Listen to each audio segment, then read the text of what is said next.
Hello, kamusta? Tara, kain tayo.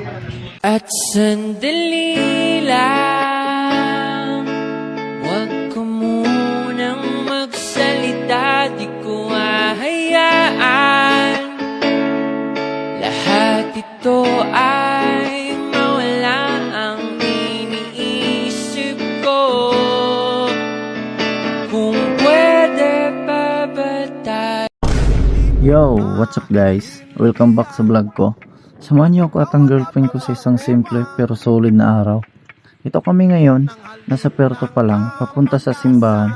Hindi ko na ipapakita yung mismong pagsisimba namin kasi syempre, personal worship yun. Pero gusto ko ipakita yung vibe ng biyahe namin. Hangin sa muka, tahimik, chill lang habang nagmumotor.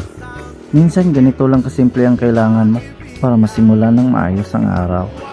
At pagkatapos ng misa, alam niyo na, food trip time. Yes, stick lang kayo. May masarap akong ipapakita sa inyo mamaya.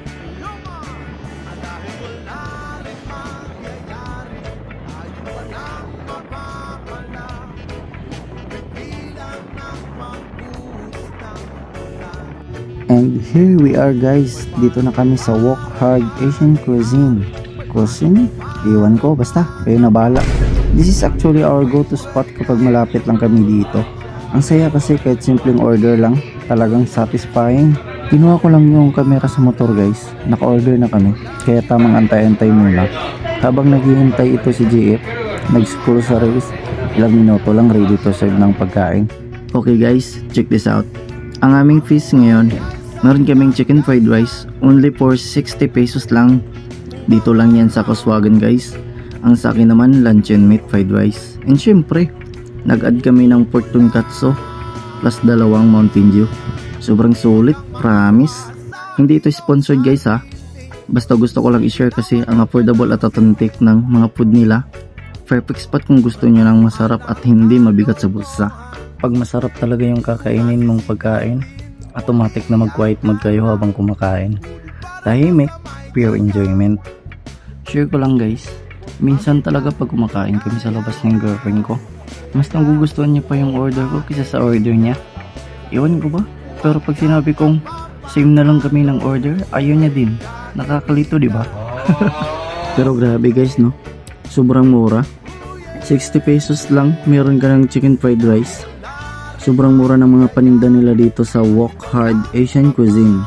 Para yung lasa at quality, parang mas mahal pa sa binayad mo. Sobrang authentic ng lasa guys, hindi tinipid sa timpla. Kaya kung mapapadaan kayo dito sa Kaswagan, try nyo talaga yung Walk Hard Asian Cuisine. Hindi po ito sponsored, honest review lang talaga. So kung naghahanap kayo ng legit Asian Cuisine na mura lang sa Kaswagan, Walk Hard Asian Cuisine ang punta nyo.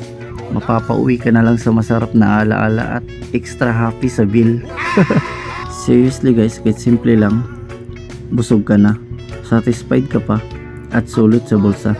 Kaya babalik-balikan mo talaga. Busog, satisfied, at sobrang ayos ng araw namin. Minsan hindi mo kailangan ng bonggang-bonggang date. Sapat na yung simple ride, kunting banding, at masarap na pagkain.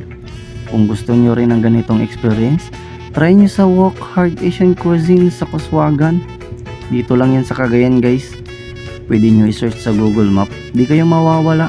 And that's all for today guys. Papauwi na kami. Sobrang busog at super happy. Thanks for riding along with us. Sana na-inspire ko kayo to try Walk Hard Asian Cuisine. See you sa next adventure namin. Bye!